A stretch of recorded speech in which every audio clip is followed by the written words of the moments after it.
자, 이번 시간은 저번 시간에 중요하다고 말씀드렸죠. 그래서 우리가 중요하기 때문에 좀 강의를 끊어서 갔습니다. 자, 여러분들 이제 2번 유통경로의 중간상의 필요성이 출제 빈도가 높아요. 그래서 이제 우리가 그 예상 문제를 한번 풀어보겠는데요. 여기 위주로 공부를 하세요. 자, 제목은 유통경로의 어떻습니까? 우리가 중간상의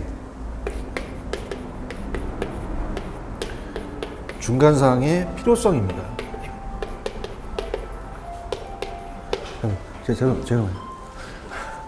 그걸 맞춰놨나봐. 다시 NG 가자. 저 뭐지? 아까 안마할 때 맞춰놔가지고.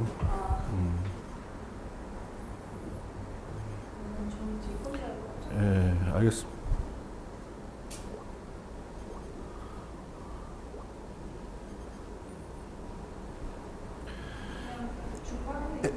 그러지 말고 그냥 새로 찍어요. 새로 찍어, 새로. 예. 꺼놨으니까.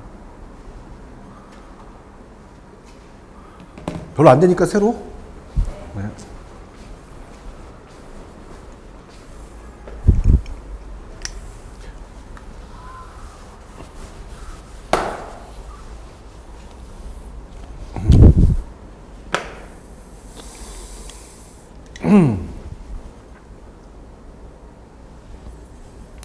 자, 이번 시간 들어가도록 하겠습니다.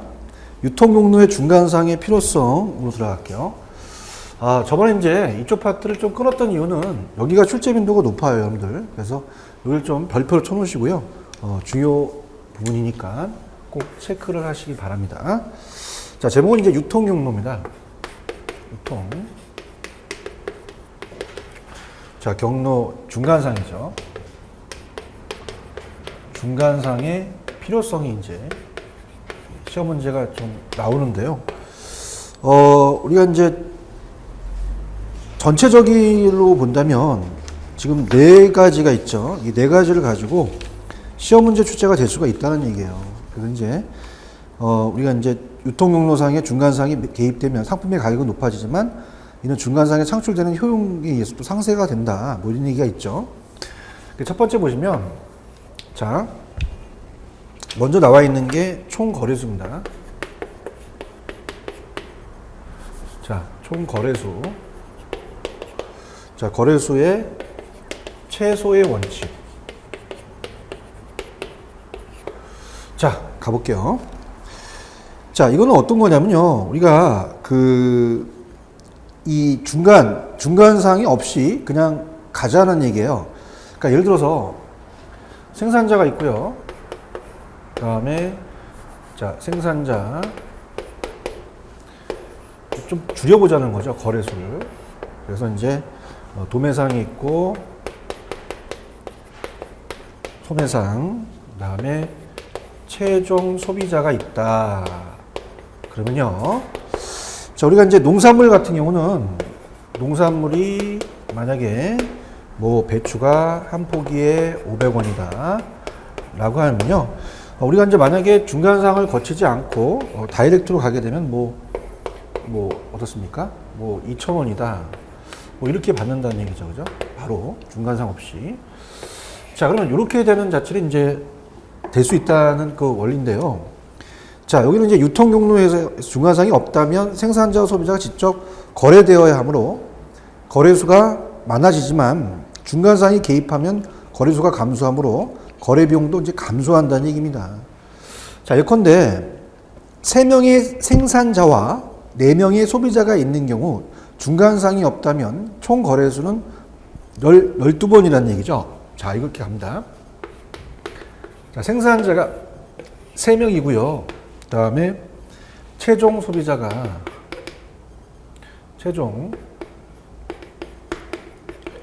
소비자가 만약에 4명이다. 자, 그럼 어떻습니까? 우리가 자, 요렇게 그 다음에 또 여기서 이제 이렇게 가겠죠. 그 다음에 또 여기서 이렇게 가겠죠. 그러면 당연히요, 3, 4, 10이잖아요. 그럼 12번이라는 우리가 거래수가 생긴다는 얘기예요. 자, 그럼 이걸 최소화시키자는 얘기죠. 중간상이 개입하면 총거래소는 어떻습니까? 그 3개, 4개, 7개로 줄일 수가 있다는 얘기죠. 자, 그렇다면 이제 생산자가 있고요. 최종 소비자가 있습니다. 그럼 생산자가 3명이고, 우리가 어때요? 소비자가 그 4명이 있는 경우, 중간에 중간상이 있다고 봐봐요. 중간상이 하나 있다는 자체는 그 거래수를 최소화시킨다는 얘기죠. 자, 그럼 어떻습니까? 이렇게 와서 다시 이렇게 나가잖아요. 자, 그럼 어떻습니까? 우리가 3개 더하기 4개는 7개가 된다. 이래서 거래수에 대한 것을 최소화시키자라는 원칙이죠. 자, 이렇게 보시면 되고요. 그 다음에 이제 두 번째는 뭐 분업이라는 자체는 분업은 말 그대로 이제 분업화 시킨다는 얘기입니다. 그래서 분업의 우리가 이제 원칙이다. 자, 이거는 이제 제조와 유통 업무를 분담해서 이 생산자와 중간상이 각자의 업무만을 수행하면 경영 효과에 따라서 우리가 숙련도 및 노하우의 중점으로 이제 어떻습니까? 일의 전문화가 이루어지면서 조금 더 이제 효율성이 높아지는 것을 분업화 원칙이다. 이렇게 봅니다. 그래서 유통경로상에 수행되는 다양한 기능도 분업의 원리가 이제 적용되면서 즉 협상, 주문, 촉진, 금융 정보 수집 등의 기능을 중간상들이 하나씩 분담해서 수행하는 거예요. 유통 기능의 효율성이 또 높아지고 전체 유통 비용은 또 감소하고 상품의 가격도 우리가 낮아질 수가 있잖아요. 이렇게 보시고요. 그 다음에 이제 변동비의 우위의 원칙이라는 게 있습니다. 변동비 우위의 원칙. 그래서 우리가 3번이죠. 변동비 우위의 원칙입니다. 변동비 우위의 원칙. 자, 이건 어떻습니까? 우리가 제조업의 경우는 보통 고정비용이 많이 들어가잖아요. 그러니까 예를 들어서 이제 공장에 생산 설비가 있다. 몇 억씩, 몇십억씩 들어가서 설비가 고정비용이 비중이 크니까 시설 규모가 커지고 생산량이 증가될수록 단위당 고정비가 하락한다는 얘기예요. 그래서 칠판주기를 만드는데 이 사람이 만들다 보니까 인건비가 많이 들어가서 대량 생산을 하다 보니까 이 칠판주기를 만들 때 한 개를 생산할 때 1억이라는 생산비가 들었단 말이에요. 그러면 이걸 많이 생산할수록 그 평균에 대한 비용이 우리가 줄어드는 거예요. 단위당 고정비가 하락하는 거죠. 그럼 단위당 비용이 하락하는 규모의 경제 효과가 크게 나타난다. 자, 우리가 어떻습니까? 이 규모의 경제는 규모를 크게 하면서 우리가 이 비용을 좀 줄일 수가 있다는 얘기죠. 그래서 이제 우리가 이제 여기서 여러분한테 물어볼 수 있는 건 뭐냐면, 자, 기역하고 니은입니다. 자, 기역과 니은을 비교하라는 얘기예요. 자, 기역은 대부분의 제조업입니다. 제조업 밑줄 짝. 자, 밑줄 짝 치시고요. 제조업이라는 것은 아까도 말씀드렸지만은 고정비 비중이 크기 때문에 시설 규모가 커져서 생산량이 증가할수록 단위당 고정비가 하락한다. 단위당 비용이 하락한다는 자체는, 자, 규모의 경제, 규모를 크게 해서 그 비용을 줄이자는 얘기예요. 그래서 이 제조업에서에 대한 거고요. 그 다음 우리가 니은은 유통업입니다. 자, 유통업은 어때요? 우리가 그 제조업에 비해 변동비 비중이 높습니다. 변동비. 그래서 변동비 비중이 높죠. 그렇기 때문에 생산자가 제조와 유통을 통하여 생산된 제품을 직접 판매하는 경우 우리가 규모의 경제 효과가 오히려 적게 나타날 수 있어요. 이 경우는 제조와 유통을 분리해서 기능을 분담하는 것이 비용 측면에서는 좋은 겁니다. 자, 그래서 어떻습니까? 우리가 이제 이 유통업 같은 경우는 바쁠 시기가 있잖아요. 우리가 예를 들어서 구정이나 추석 때 아르바이트생을 써요. 그럼 우리가 또 쓰다가 또 이런 말 하면 안 되겠지만 또 시간이 지나면 또 자르기도 하잖아요. 그죠? 그래서 이제 그런 것들 보고 이 고정비라는 자체는 비용이 이 제조업에서는 고정비 자체가 어떻습니까? 생산 설비를 얘기한다. 공장에 대해서. 이런 게 나왔다. 생산 설비. 그럼 이런 거 나오면 이 제조업에 대한 우위죠. 그래서 이렇게 해서 제조업과 유통업이 이렇게 나눠진다. 이렇게 여러분들이 보시면 돼요. 자, 그래서 이렇게 여러분들이 정리하시고요. 그 다음에 네 번째네요. 네 번째. 자, 어떤 게 이제 있을까요? 집중, 준비, 저장. 그죠? 집중, 준비, 저장의 원칙이네요.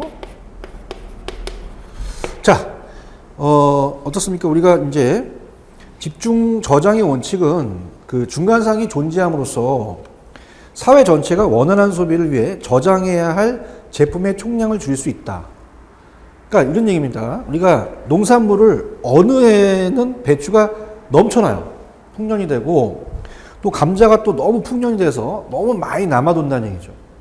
그럼 중간상이 그걸 수집해 가지고 있다가 일정 기간 지나면 부족할 때 푼다는 얘기예요. 그 집중 저장이라는 얘기죠. 준비한다. 그럼 특히 소매상이 필요한 많은 품목을 도매상이 대량으로 저장했다가 소매상이 저장해야 할 양을 줄여주게 된다는 거죠. 그래서 따라서 우리가 그 집중 저장의 원칙은 도매상의 존재 이유를 설명하는 겁니다. 자, 이거 시험제 나오겠죠. 자, 집중 준비 저장의 원칙은 자, 도매상의 존재 이유를 설명하는 것이지 소매상이 아니죠. 그래서 만약에 소매상 하면 X로 가야 돼요. 그래서 우리가 도매상에 대한 중요입니다. 그죠? 그래서 이 원칙은 만약 도매상이 없다면 소매상은 더 많은 양의 제품을 저장하기 때문에 사회 전체적으로 저장량이 증대돼서 유통의 효율성이 떨어진다는 얘기예요. 그죠? 그래서 이 네 가지에 대해서 유통 경로에 대한 필요성을 여러분이 꼭 숙지를 하셔야 됩니다. 자, 그렇다면은 문제로 좀 확인해 볼게요. 자, 문제로 갑니다, 여러분들. 자, 교재 344페이지로 가보세요. 344로 가겠습니다. 344. 344페이지로 가시면 34번이 기다리고 있는데요. 집중 준비의 원리를 냈네요. 자, 이 집중 준비의 문제를 냈습니다. 자, 교재 344페이지. 자, 문제 34번 문제입니다, 여러분들. 들어가 볼까요? 다음은 중간상의 필요성을 강조하는 어떤 원리에 대한 설명인가? 자, 유통 경로상 가능하면 많은 도매상을 개입시킨다. 이 도매상의 존재 여부죠. 그래서 그렇지 않은 경우보다 각 구성원에 보관되는 상품의 총량을 감소시킬 수 있다. 이게 집중 준비의 원칙이지 않습니까? 중간상이 존재함으로써 사회 전체가 원활한 소비를 위해서 저장해야 할 제품의 총량을 줄 수 있다. 특히 소매상에 필요한 많은 품목도 도매상이 대량으로 조제하니까 소매상에 저장해야 할 양을 줄인다는 얘기죠. 그래서 집중 준비의 원칙이 있다. 그리고 아까 변동우위는 어떻습니까? 제조업과 유통업이 틀렸어요. 그죠? 그래서 그거 나누라는 거고 분업할 수도 있고요. 그 다음에 수직적 계열화의 원리도 있긴 한데 이거는 이제 여기 네 가지 들어가진 않죠. 총거래소 최소의 원칙이다. 이렇게 보세요. 그러니까 여기가 출제 빈도가 높습니다. 자, 앞서서 제가 얘기했지만 시험 문제가 만약에 어렵게 출제가 되더라도 어떤 범위를 넘지는 않는다는 얘기예요. 60점에 맞출 수 있게끔 내주는 부분이 바로 이런 파트니까 꼭 여러분들이 체크를 해 주시기 바랍니다. 자, 그 다음 우리가 자, 이렇게 이제 그 유통에 대해서 경로의 필요성까지 봤어요. 자, 그러면 이제 또 들어가서 내용을 또 살펴보기도 하죠.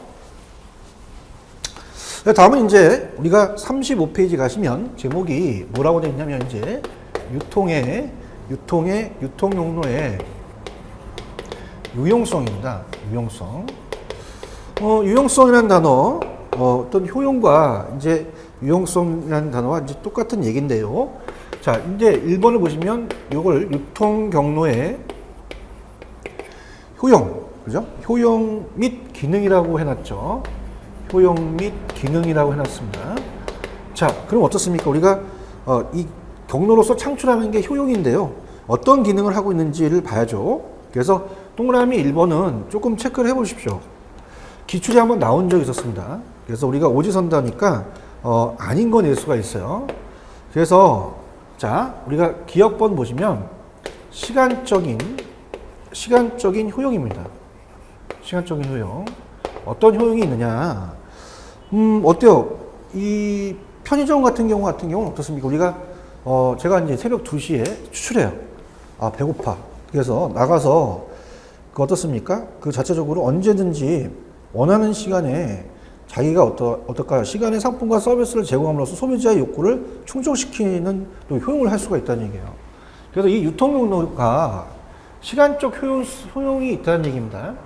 그래서 생산자, 도매상, 소매상, 최종 소비자까지 가는데 나는 제조업체에서 생산자한테 가서 라면을 사 먹는 게 아니라 편의점 가서 직접 살 수 있는 장소적, 이 시간적인 게 있고요. 당연히 장소적 효용으로서 어디서든지 제가 집 앞에 있는 편의점에 가서 소비자가 원하는 장소에 상품과 서비스를 제공해서 소비자의 욕구를 또 충족시킬 수가 있다는 얘기입니다. 그래서 이제 니은은 우리가 장소적 효용이고요.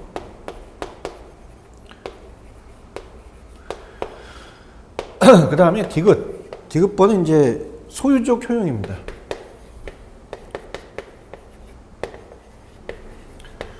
소유적 효용은 특정한 소비자가 직접 구매하지 않고서 우리가 어떻습니까? 중간상의 도움으로 구매와 동일한 효용을 얻을 수 있게 해주는 것을 말합니다. 자, 그래서 즉 어때요? 우리가 보통 돈을 현금을 줘야 되는데 신용카드를 긁다든가 아니면 나눠서 10개월 무이자 할부로 카드로 한다든지 효용을 창출해서 이 제품의 부가가치를 높임으로써 판매를 또 높이는 역할을 또 수행한다는 얘기죠. 그 다음에 이제 네 번째가 이제 니을의 형태적이라는 자체가 조금 어려울 수가 있는데요. 자, 형태적이라는 건 이런 얘기입니다. 형태적이라는 얘기는요, 형태적 효용을 얘기하죠. 그래서 형태적 효용은, 대량으로 생산되는 상품의 수량을 소비자에게 요구되는 적절한 수량을 분할해서 분배함으로써 창출되는 효용이다. 자, 생산자가 만약에 우리가 라면을 100박스를 생산했다. 소비자가 100박스를 다 원하는 건 아니잖아요.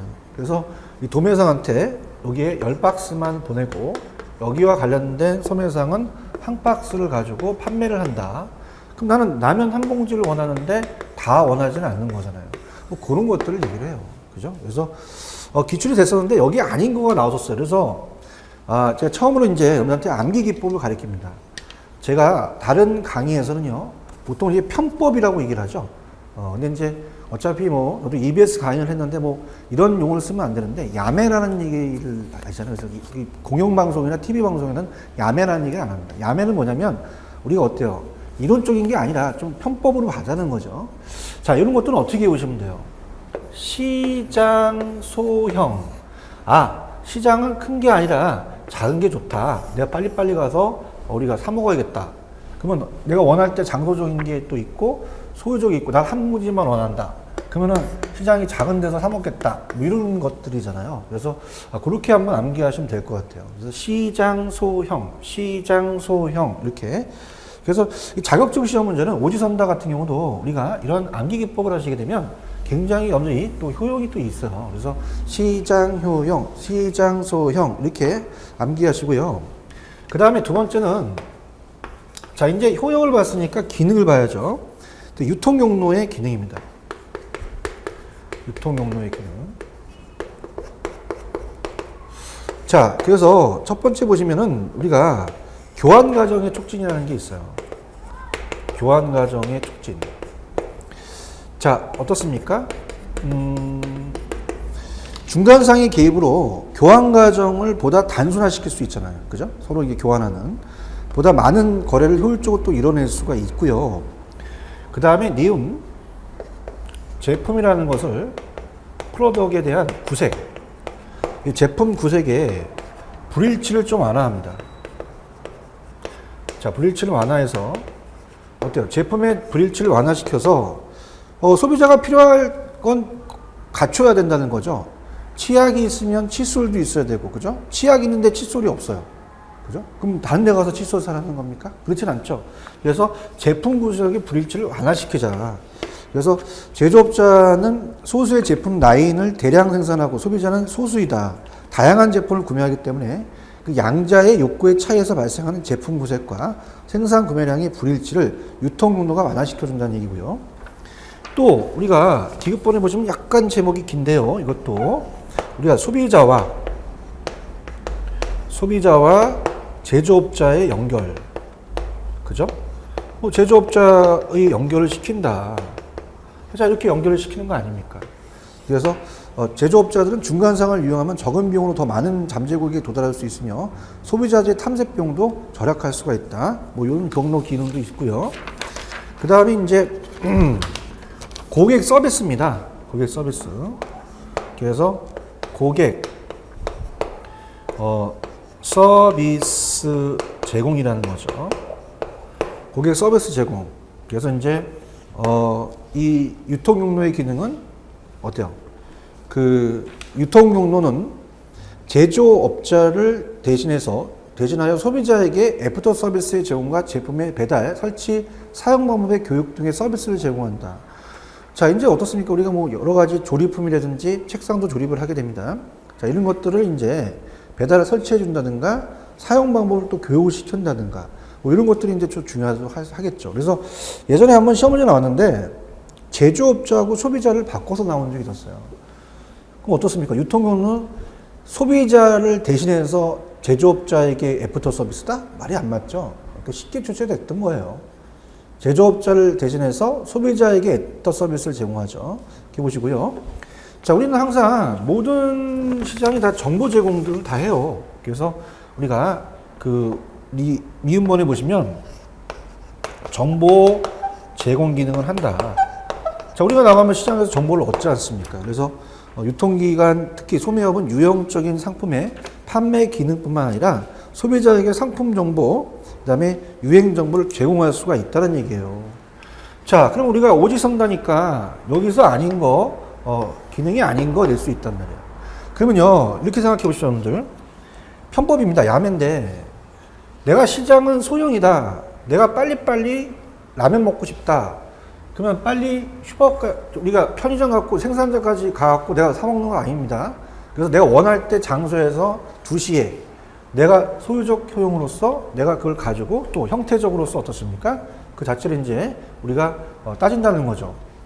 뭐 생산자는 라면 100박스인데 나는 한 봉지만 원하니까. 그래서 시장은 소형인 게 좋다. 이렇게 해서 약간 편법으로 외워두시고, 자, 그 다음에 이것도 안 맞을 수 있어요. 그러면 교재도요. 자, 제가 이제 같이 우리 교수님들하고 같이 편집을 했지만 교재가 너무 이 자체적으로 이 내용들이 또 너무 많으면 안 돼요. 그러면 교재는요 이렇게 작게, 아까 소형이라는 게 좋잖아요, 그죠? 그래서 조금 뭐 야매라는 자체는 뭐 어떻습니까? 항상 그 제가 만든 거기 때문에 느낌이 잘 안 올 수 있어요. 근데 교재는 아주 단순한 게 좋다. 물론 뭐 교재가 그렇다고 해서 너무 얇으면 안 됩니다. 그래서 딱 요약이 되게끔 시험에 나올 수 있게끔 딱 간추려라. 교재는 작은 게 고정된 게 좋다. 고정시켜라. 이렇게 해서 기능 중 아닌 것은 이렇게 또 한번 체크해 볼 수 있고요. 그 다음에 이제 요걸 지우고 유통용로의 기능이 한번 시험 문제 나온 적이 있었어요. 그래서 지금 여러분들이 요 라인에서 우리가 뭘 물어봤냐면 이 시간, 위에 이제 보시면 시간, 장소, 소유, 형태까지 있죠. 그 효용에 대한 창출이라는 게 있으니까 그건 여러분들이 능력을 보시고요.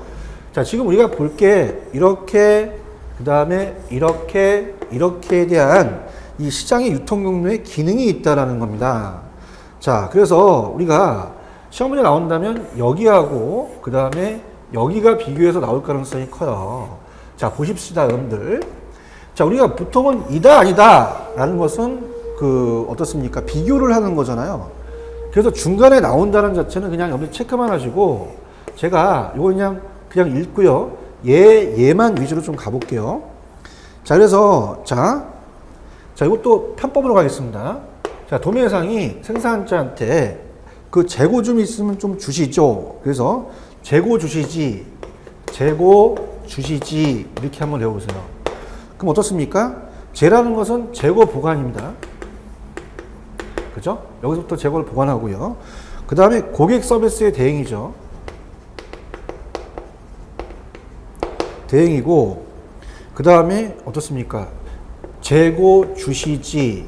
그러면 주는 뭐예요? 주문 대행. 그 다음에 시는 시장 확대. 그 다음에 지는 우리가 어떻습니까? 재고 주시지, 그죠? 그래서 이제 그 재고 주시지. 근데 뭐 어차피 야매니까 그냥 요거를 시 이렇게 해서 시장 정보. 자, 그래서 시장 정보 수집 이렇게 갈게요. 재고 주시시, 주시지 이렇게 해서 야매입니다. 그럼 어떻습니까? 이렇게 해서 이 다섯 가지를 이제 여러분들이 따진다면 아닌 거 낼 수 있잖아요, 그죠? 그죠? 그래서 그렇게 가는데 죄송합니다. 야매는 뭐 어차피 뭐 제가 만들 수밖에 없으니까 여기 있네요. 재고 주시지, 재고 주시지, 재고 보관, 고객 서비스 대행, 주문 대행, 시장 확대, 시장 정보 수집 이렇게 보십니다. 그러면 여기랑을 비교해내요. 자, 여기는 어떻습니까? 이 소매상과 최종 소비재에 대한 기능이라는 자체는 어때요? 일단 제품에 대해서 구색을 제공해 주죠. 소비자가 살 수 있게끔. 그 다음에 쇼핑에 또 편의성을 제공합니다. 편의성을 제공하고, 그 다음에 정보를 제공해 주고, 그 다음에 금융 정보를 또 자금의 융통에 대한 정보를 또 제공해 줘요. 그죠? 그래서 이렇게 보신다면은 우리 좀 맞추지 않을까라는 생각을 합니다. 그 다음에 이제 여기는 이제 이 도매상과 소매상에 대한 기능은 좀 출제가 되진 않아요. 그래서 이제 구매 맞춤, 구색 맞춤, 소단위 판매, 기술 지원, 신용 및 금융 지원, 소매상 서비스 기능이다. 자, 이렇게만 보세요. 근데 이거를 제가 두 문제를 풀어드릴게요. 물론 뭐 지금 제가 뒤에 나와 있는 문제 거의 기출 문제나 예상 문제로서 나왔던 문제인데 330페이지로 갑니다. 330페이지로 가시면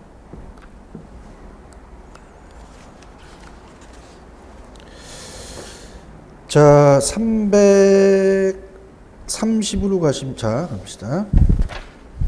330으로 가시면 9번 문제가 있을 거예요. 330. 자, 갑니다. 자,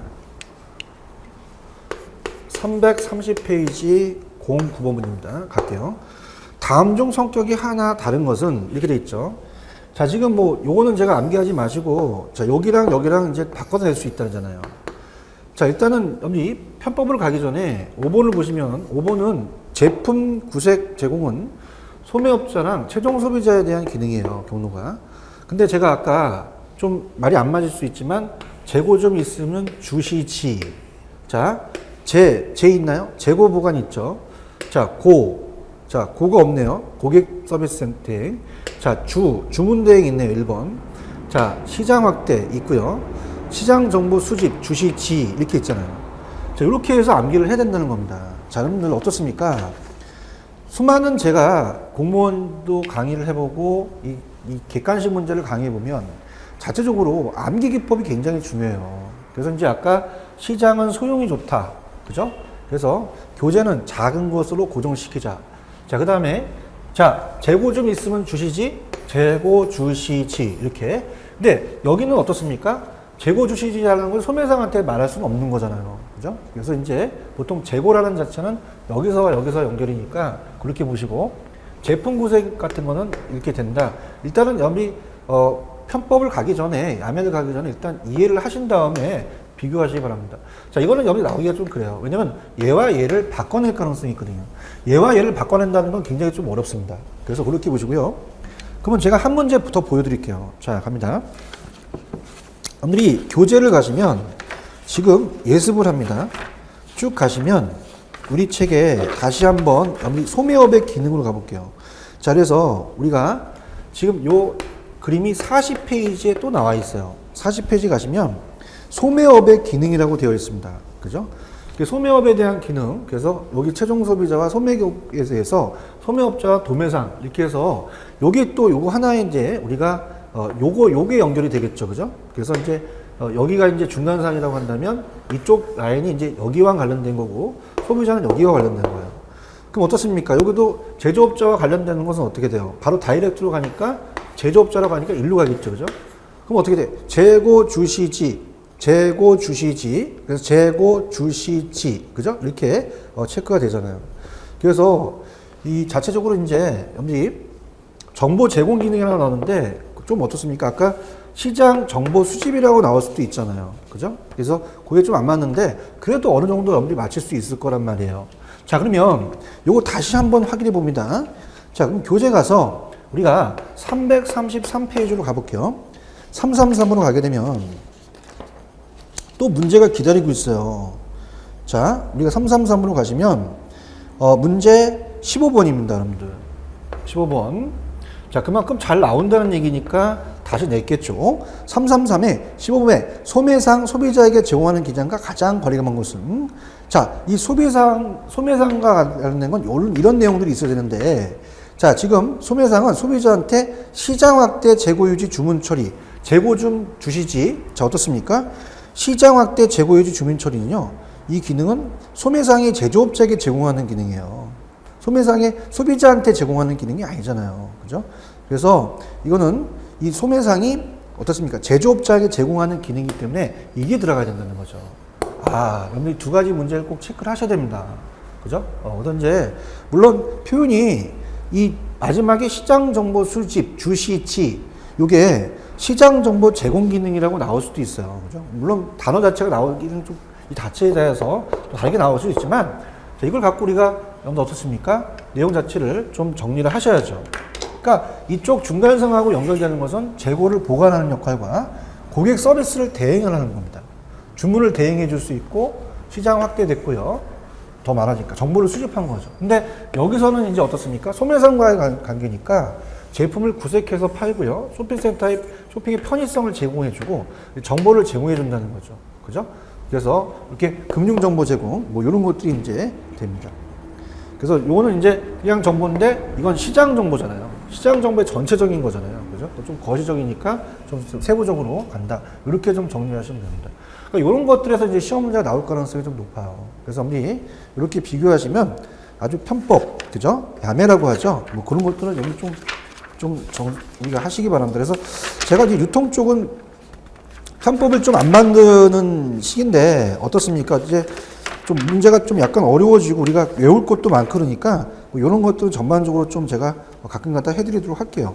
그래서 이제 우리가 다시 그 36페이지로 오시면 재고 주시지 이게 여기까지 갔었죠, 그죠? 그래서 유통경로의 기능이 우리가 도매업자, 제조업자, 그죠? 소매업자, 제조업자 이렇게 해서 지금 문제를 풀어봤던 겁니다. 자, 이런 식으로 여러분들이 정리를 해두시면 되고요. 그 다음에 이제 양가로 2번도 좀 출제가 될 수가 있는 부분이에요. 이것도 중요한데, 그래서 우리가 2014년도에 또 1회 때 우리가 출제가 됐어요. 그래서 이제 이것도 주의 깊게 보셔야 됩니다. 출제가 되는 건 또 출제가 되거든요. 자, 그래서 이거는 우리가 제목을 한번 불러볼게요. 양가로 2번입니다. 그래서 유통경로의 기능이 9분입니다. 유통 경로의 어떻습니까? 기능이 9분. 자, 그럼 어떤 게 있는지 또 봐야죠. 또 어떤 게 있을 것이고 그것들이 또 서로 바꿔서 나올 수가 있다는 자체를 항상 생각해 보셔야 돼요. 자, 일단 그 내용을 볼게요. 유통경로 구성원들이 수행하는 유통의 기능을 물적 취득, 그 다음에 소유권을 이전하고요. 촉진, 프로모션이죠. 광고, 협상, 금융 제공, 위험 부담 같은 이제 보험에 들겠죠. 주문, 자본, 판매 대금이 우리가 이전 기능 등 8가지로 구분해 볼 수 있다. 그럼 이러한 기능은 작용하는 방향에 따라서 전방 기능이 있고 후방 기능이 있더라. 양방 기능 흐름으로 구분할 수 있더라. 얘기를 하는데요. 자, 여기는 이제 제가 한번 해볼게요. 요거는 아까 여기를 다시 보는데 뭐 저건 뭐 아까 내용이 있었으니까 다시 한번 제가 나중에 또 여러분들이 한번 또 훑어 드릴 테니까 자, 여기 다시 한번 적어 볼게요. 자, 갑니다. 생산자입니다. 제조업자라고 돼 있죠. 그 다음에 도매상입니다. 그 다음에 소매상. 자, 그 다음에 이제 최종 소비자가 되죠.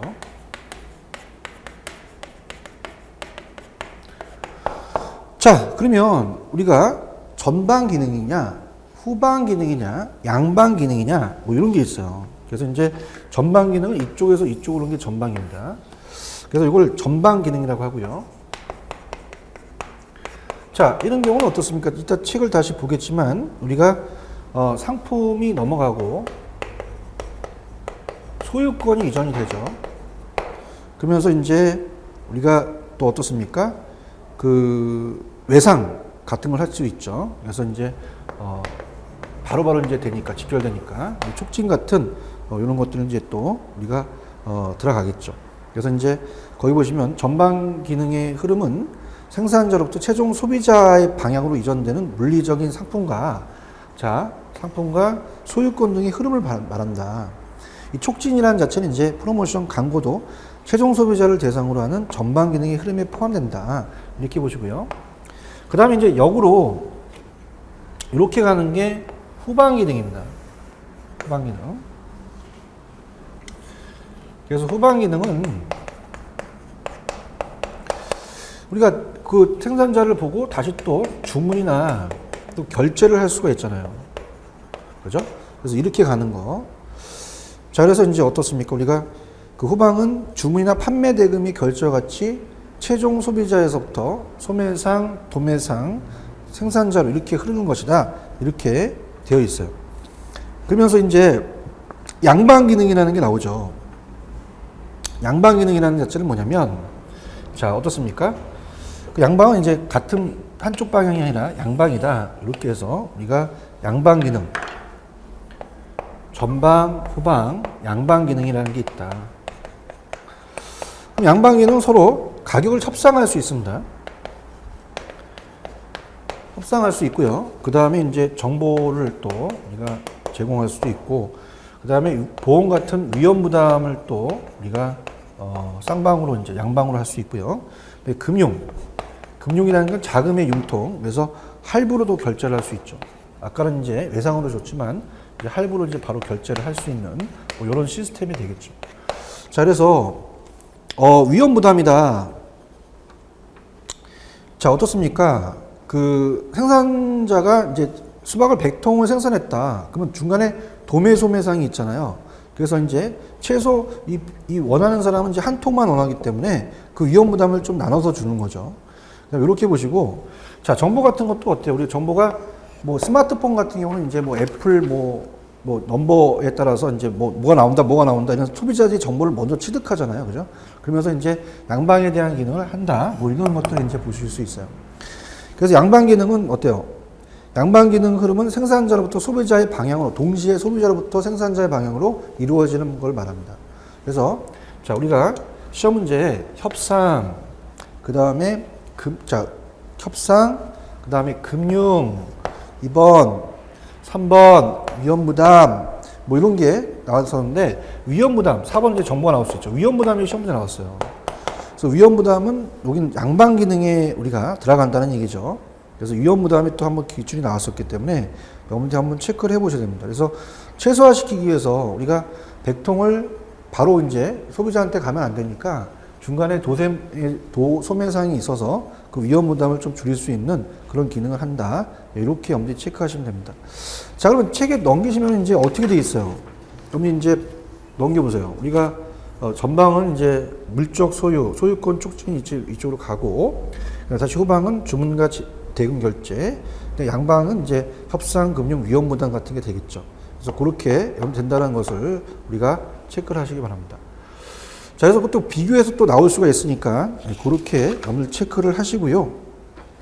그 다음에 이제 다음은 이제 그 소매업의 기능 및 특성입니다. 그래서 소매업의 기능 및 특성은 뭐 이렇게 중요하지 않기 때문에 이제 가는데, 하여튼 뭐 이거 다시 한번 해드렸는데 시장 소형 이렇게 아까 암기라는 거 꼭 여러분들 체크를 하시고요. 지우고 같이 가겠습니다. 뭐 어차피 동영상 강의가 계속 반복 학습이 되니까. 그래서 이제 세 번째입니다, 우리가. 자, 세 번째는 소매업의 기능 및 특성이에요. 소매업의 우리가 기능 및 특성.